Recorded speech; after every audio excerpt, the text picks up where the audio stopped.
Experience is a great teacher. It teaches us more than anything else ever can. People like you and me who learn not only from their own experiences but also from the experiences of others, evolve faster and grow into the best versions of themselves. Hello everyone, I'm Mannsi Agrawal and you're watching If I Had Not Failed on News 24.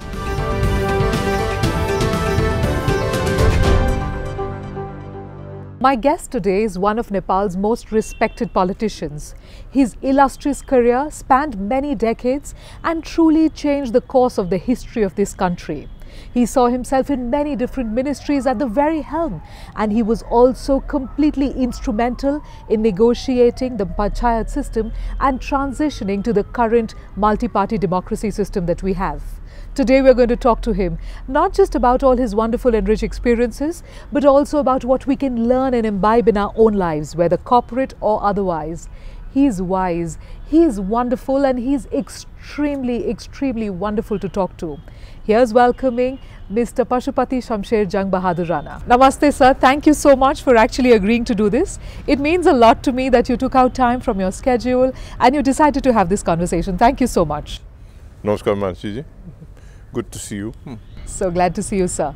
Sir, so this show we focus on the successful people in the country and what we can learn from their stories of struggle and their stories of strife. My first question to you, as always, is what do you consider your greatest failure? I haven't considered my career to be a particularly unsuccessful one, but one part of my career that I would have preferred to have done is I think I could have contributed more to the country had I become Prime Minister. So I didn't get to be that. And that you think was your greatest failure? Well, it's not essential for everyone to be Prime Minister, but if you can be, you can do more. Right. What exactly do you think? Was it a question of expectation from outsiders, or was it more about what you expected from yourself? Well, let me put it this way. I started thinking about a career for myself when my father died. My father was ambassador in Delhi, but everybody expected him at some point to become Prime Minister. So in that sense, when I started my career after he died because I wanted to carry out what he couldn't do. So amongst the things that he couldn't do would have been that had he been, he died at 38. So maybe if he had lived on to a longer age, he would have become Prime Minister and done something major for the country. So that's what I was also unable to do. Right. This thought that I haven't been the Prime Minister, or I haven't been able to get to that position, or I haven't received that accolade in a way in my life, did that bother you for a very long time, or is it something that you think about now? No, it didn't bother me while I was running my career because I was moving on. Right. Maybe I was Minister of Water Resources at one point, and I felt I was doing a lot on that. Maybe I was Minister of Foreign Affairs at some point, or whatever, So those spheres that I was working on were my principal concerns. Running a ministry well, right. Producing a great deal from that ministry, dealing with crises that occur in your area, dealing with whatever problems occur. Those are what involve you most. And then, of course, there are political occurrences, and you deal with them. Say there was a major change between the panchayat system when the movement for democracy took place. Negotiating with that was a very major challenge. So, at that moment you were concerned with that.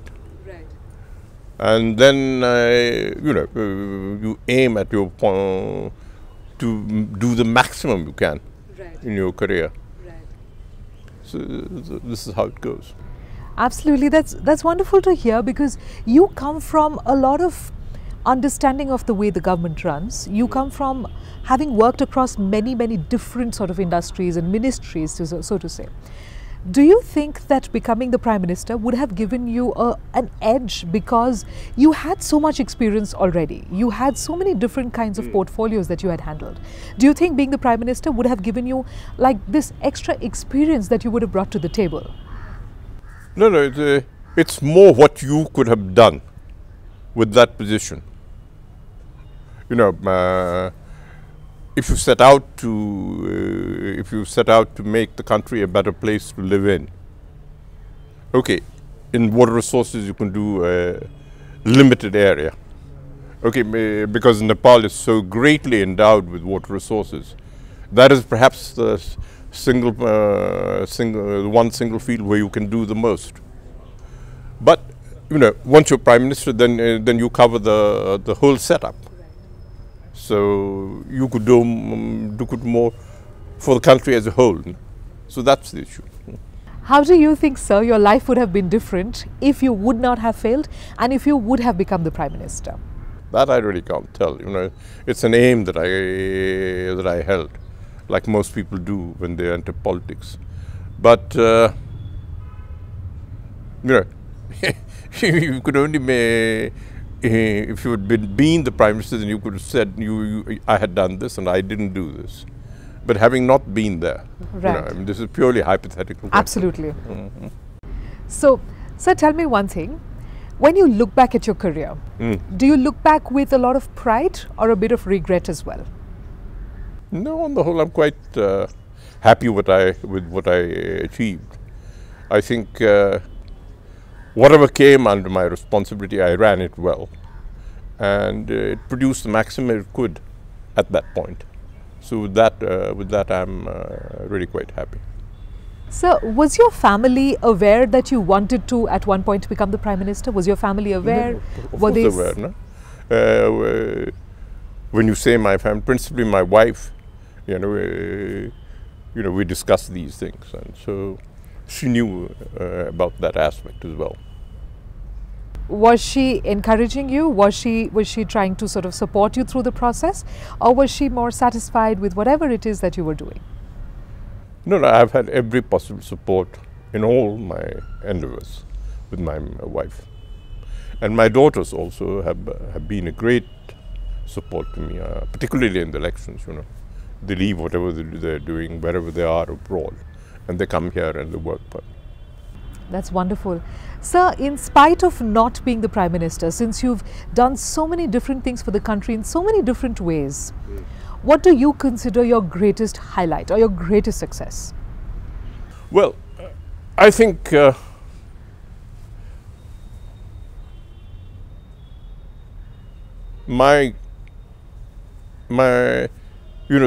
critical point in my career was that change that took place between multi-party democracy and panchayat. I think that transition was a very difficult one. And those 12.5 days when I negotiated with the Congress Party, the leaders of the Congress Party, and also of the, well, quite a large group of the left, I think they were critical in producing a result which yielded the country for quite a long period, multi-party democracy and constitutional monarchy, each in its own place. And, you know, during the time of the negotiations, one was dealing with the situation that could have boiled out of the pot, and keeping that lid on, not allowing the situation to go out of hand, and to allow, you know, what was after all a very difficult transition from a situation in which the king was in total control to one in which he passed it over to a completely new leadership. That I think was a very critical and important thing to do. So I'm quite proud of my role in that. Excellent. It's so nice to hear about these things that literally changed the course of history. But when you were at the helm of affairs, in these challenging situations, what was the kind of pressure in your own mind? because you knew that you were responsible in a lot of ways for the future of the nation as a whole. And at that point, especially when we were transitioning from the panchayat to the multi-party democracy system, how did you sort of handle the pressure in your own mind? Dealing with pressure? Well, it's not been a great issue for me ever, I mean, one expects to deal with pressure, if you go into politics. So, okay, during that period, for instance, one had to work all out. So maybe in 12 days, I slept 20 hours. Okay, that's fine. You can do it every now and then. You couldn't do it all the time, but you can put yourself out in such a way that you deal with a very unusual situation in a very unusual manner, and your body lives up to it. It's really nice to hear that, because you talk about how the body lives up to it. Yet this is more of a mental game, right? When we talk about negotiations, we talk about communication, we talk about all these difficult things that you're trying to negotiate with different people. What is the role of the whole mind-body synchronization there? Well, obviously, in a negotiating situation, you have to try and put yourself in terms of how you're going to get the best deal for your side, but also what is feasible, granted the other side. It's a question of moving forward very carefully, in a very balanced manner, feeling out the situation.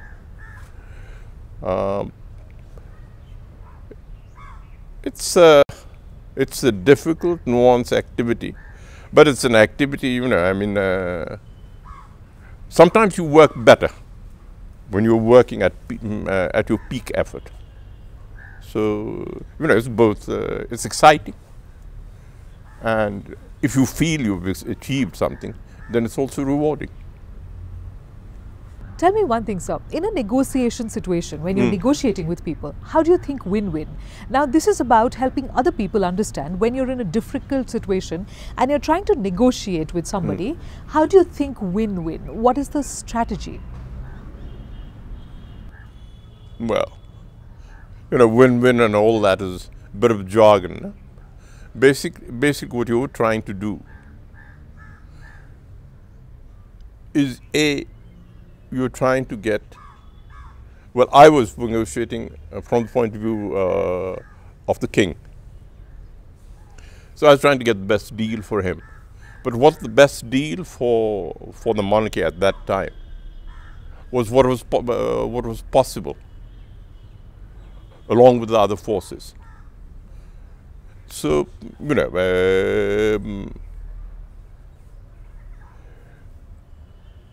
you don't want the negotiation to be derailed. It has to continue. You have to keep the other side. There are times when the other sides will create impossible situations for you. Within that impossible situation, you have to try and find out whatever possible things you can do are. And, you take them out like nuggets from a mine. And what did you learn from the entire process of 12.5 days? 12.5 days. It's a very tough process that people are not necessarily, people, you're in a game in which people will try and trick you, right? And you must be able to deal with that trickiness in the situation to the best of your ability. What matters at the end of the day is the end result was good for everybody. Absolutely. So, what went into it is interesting, but and I think during that process you enjoy it to some extent. You're in trouble. You're in you worry about the situation, and you feel it can go into a dire situation at times. But you put your limits and you hold on to your objectives, and somehow or the other you get your way. So, as a minister, you've worked in many different ministries. What has been your most challenging situation? Well, those two were the most challenging situations. But, you know, running a ministry well,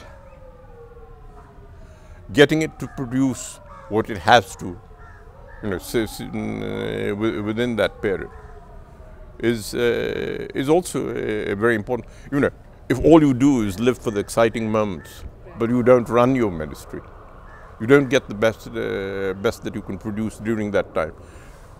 Maybe you have to finish the Kulekhani project within a certain time period. Finishing that is an issue. Making each part of your ministry work efficiently and as honestly as possible within the limits. Getting, you know, choosing the right person for the right place. Who would be the best, you know, engineer for, say, the most important irrigation project in your hand, or the most important hydroelectric project in hand? Choosing those people, running that well, getting others to work. This is all, you know, this is all a part of. Right. So I get two more questions out of this particular thing, and I want to know. So you spoke about you know, you can live for the exciting moments, but it's also the mundane activities that need to be carried out. Yeah. It's the day-to-day running and the governance that needs to be done. So that's one thing, of course. And so I want to ask you about that. What are some of the things that we, as a younger generation, can learn from your experience about exactly how to get this entire thing done in a particular way for it to be organized well? Whether you're running a ministry or whether you're running an organization or you're running an office or whatever it is, how to sort of run the mundaneness of it well. So that would be something I want to understand. And the other thing I want to also understand is, if you could help us to understand, how do you delegate the right person for the right job? Since we spoke about that, since you told me about that, how do you know that somebody is the right person for the right job? Well, there are two things, you know. You have his records from the past. You know, say I've come first time to the Ministry of Water Resources. Then I get the records of all the people that have been there. In say irrigation, in say hydroelectrics. Now, what is the most important project? Then you choose the most talented and most competent person for that position. You know, for the most important, and then you go through the records and try and allocate the most efficient people for that particular for the particular post. Right. And you know, sometimes you have to make you may find that somebody is very efficient, but not as honest as you would like him to be. Right. Sometimes you have to make that choice. You know, compromise on one or the other value to some extent, because you are there to produce the maximum amount of irrigated land, the maximum amount of electricity to the people, you know. Or if you're in education, the maximum, the best quality education, you know, that kind of thing. So you have to look at it. So here I think you briefly touched upon efficiency versus trust. Yeah. Which one do you think? Now I'm getting a bit into management principles and things like that. From your illustrious career as a leader, which one do you think you value more? Efficiency versus trust? Well, I think you can make a choice like that. Because that'll come in a mix. Right. You know, and you'll have to make that choice at the margin, at that point, according to the person. So it would also depend on the situation and the person that you're dealing with and all that.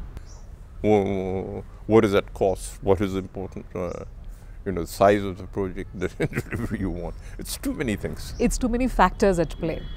Yet there would be choices like this. Of course. And I'm talking about, now let's talk a bit about in the current business scenario as well. And I'm talking a bit about the corporate world.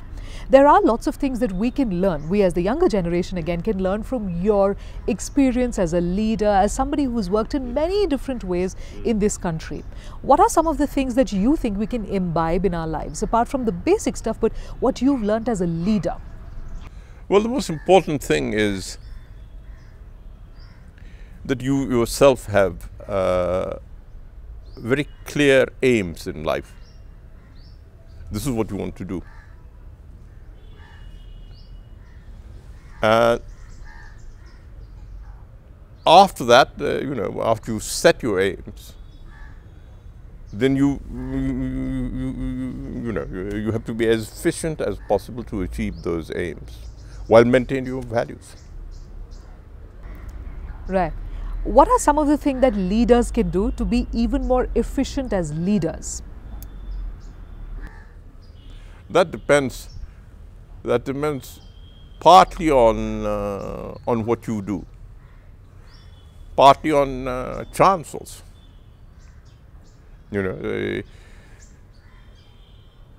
One thing Napoleon used to say about his generals, after he had finished, how many battles he had fought, how he had done in the battles and all that, the question he used to ask every now and then was, is he lucky? Because that factor often emerges out of the blue. Something will happen that you don't foresee, and that may set you back or that may set you very forward. And that will not necessarily be entirely due to your efforts. So you do believe a bit in chance and about how it could play out in leadership positions, in organizations, in the government and everywhere? Well, that there is an element of chance is something that you have to accept. Because the more you go into life, you see how much this plays a role in what you do. So what do you think somebody, a young student today, let's say, who wants to get into politics, somebody who wants to be a change maker in the truest sense for the country, what are some of the things that they can do to hone their skills as of now so that they are prepared to take on the challenges that come in the next 5, 10, 15 years? Well, the thing that you can hone most is your competence.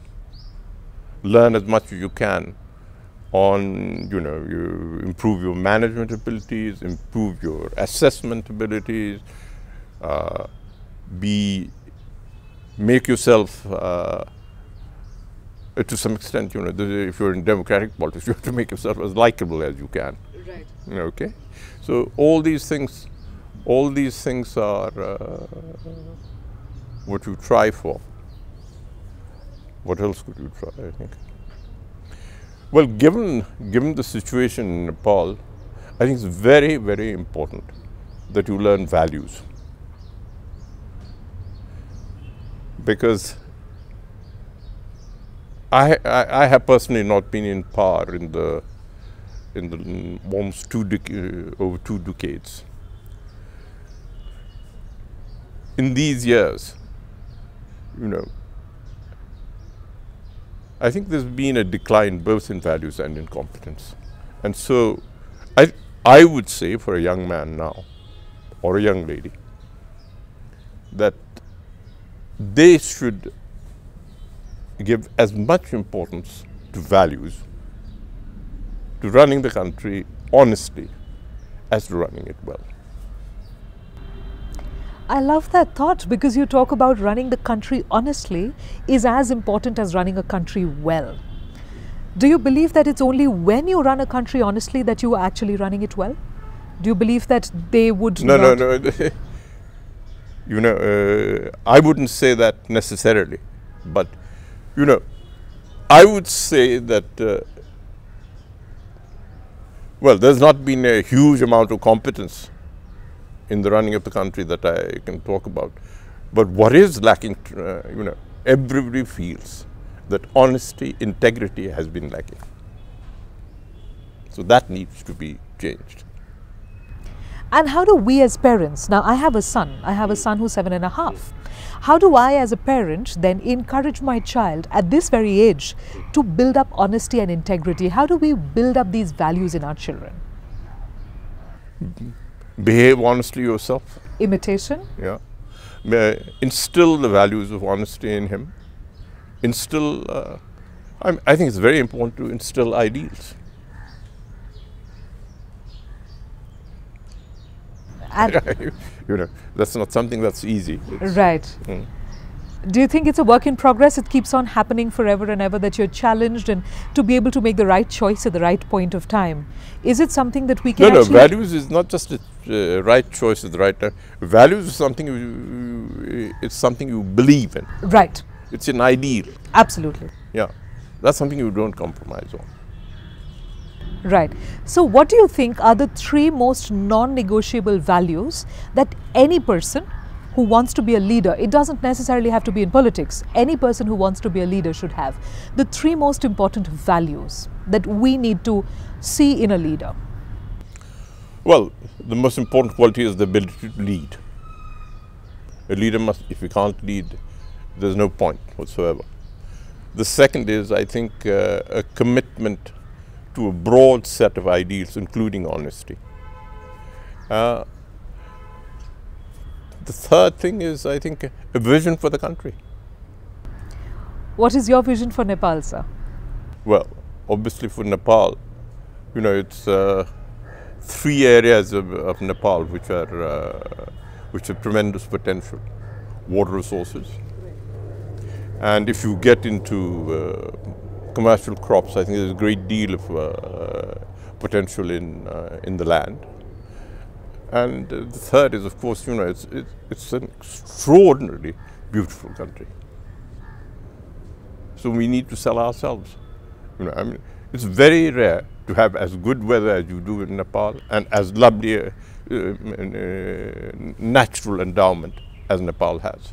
So we need to sell that. And the people, the hospitality of the people to put in all of that together, and it's the beautiful mix, I think. Yeah. Right. So if you were made, let's say, tourism minister, and if you got into this completely, since we spoke a bit about how beautiful and extraordinary it is, what do you think you would like to do, or what are some of the things that can be done to promote the tourism of this country that are not being done right now, maybe, or things that we can do better?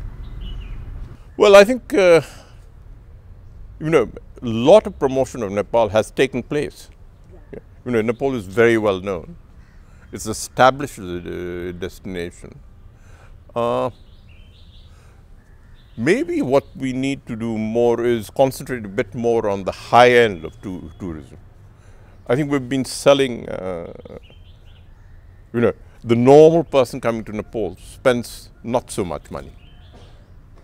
So the path that we need to get into, having all the endowments that we have, is to get as much more high-end tourism as we can. And that will be much more valuable than the rest, I think. Excellent. So I just completely love those insights, and we're almost towards the end of this, and I'd just like you to share one message that you have for the youth of the country, just something that you would like to tell them from all those rich experiences that you've had, something that they could follow, something that they could learn from, something that they could take away as your message for the youngsters of Nepal. I think